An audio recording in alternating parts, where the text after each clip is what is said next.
நீங்கள் ஒரு கிரிக்கெட் ரசிகராக இருந்தாலும் சரி, இல்லைனாலும் சரி, கிரிக்கெட் தெரியலைனாலும் சரி, ஏன் மனுஷனாக பிறந்திருந்தால் மட்டுமே போதுங்க, தவறாமல் இந்த மேட்சை மட்டும் கண்டிப்பாக பார்த்துருங்க.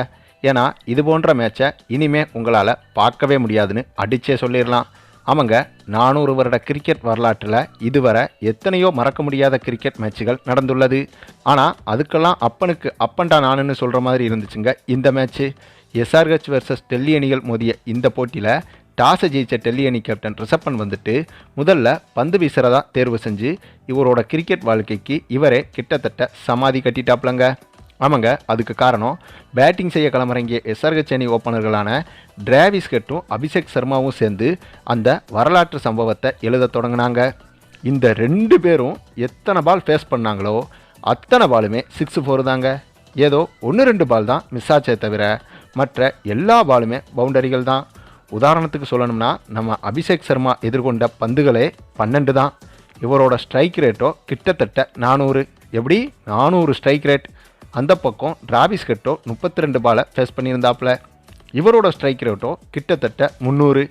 அதுவும் பவர் பிளேயான 6 ஓவர் முடியும் போது எஸ்ஆர்ஹெச் அணியோட ஸ்கோர் எவ்வளவு இருக்குன்னு நினைக்கிறீங்க? மேட்சை பார்க்காதவங்க இந்த வீடியோவை ஸ்டாப் பண்ணிவிட்டு சும்மா கமெண்டில் உங்கள் கெஸ்ஸை டைப் பண்ணுங்களேன் பார்ப்போம். ஆமாங்க, பவர் பிளேயான 6 ஓவர்லேயே 125 ரன் அடிச்சிருந்தாங்க எஸ்ஆர்ஹெச் அணி. அதாவது இதே நிலைமையில் எஸ்ஆர்ஹெச் அணியோட எக்ஸ்பெக்டிங் ஸ்கோரோ 416 ரன்னு. எப்படி T20யில் ஒரு அணியோட எக்ஸ்பெக்டிங் ஸ்கோரோ 416 ரன்னு வந்திருக்குன்னா அந்த மேட்ச்சு எப்படி இருந்திருக்கும்? அது தாங்க சொல்கிறேன். இந்த சம்பவத்தை பார்க்குற கடைசி வீடியோ இதுதான். இதுக்கப்புறமா பவர் பிளேயில் 125 ரன்னுங்கிறது வாய்ப்பே இல்லை. மேலும் பவர் பிளேக்கு அப்புறமா எஸ்ஆர்ஹெச் அணி சீரான இடைவெளியில் விக்கெட்டுகளை இழக்க இறுதியாக 20 ஓவர்கள் முடிவில் 266 ரன்னு எடுத்திருந்தாங்க. பின்னர் இதனை சேசிங் செய்ய களமிறங்கிய டெல்லி அணியும் கூட செம்மையாக அதிரடியாக விளையாடி சரிக்கு சமமாக டப் கொடுத்தாங்க.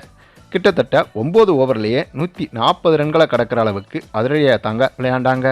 ஆனால் எஸ்ஆர்ஹெச் வச்ச இலக்கு ஜாஸ்தியாக இருந்ததால் இந்த போட்டியில் இறுதியாக போராடி தான் தோல்வியை தழுவியிருந்தாங்க டெல்லி அணி. மேலும் இந்த சீசனில் எஸ்ஆர்ஹெச் அணிக்கு என்ன ஆச்சுனே தெரியலைங்க. மேட்சுக்கு மேட்ச்சு 266 ரன்னு, 277 ரன்னு, 287 ரன்னு ஏதோ இவங்க மட்டும் தனியாக பெர்ஃபார்மன்ஸ் பண்ணிகிட்டு இருக்காங்க. சரி, நீங்கள் சொல்லுங்கள், இந்த மேட்சை பற்றி உங்களுடைய கருத்துக்களையும் கமெண்டில் தெரிவிங்க. மேலும் இந்த வீடியோ பிடிச்சிருந்தால் லைக் பண்ணுங்கள், மற்ற அனைவருக்கும் ஷேர் பண்ணுங்கள், மறக்காமல் நம்ம சேனலை சப்ஸ்கிரைப் பண்ணுங்கள்.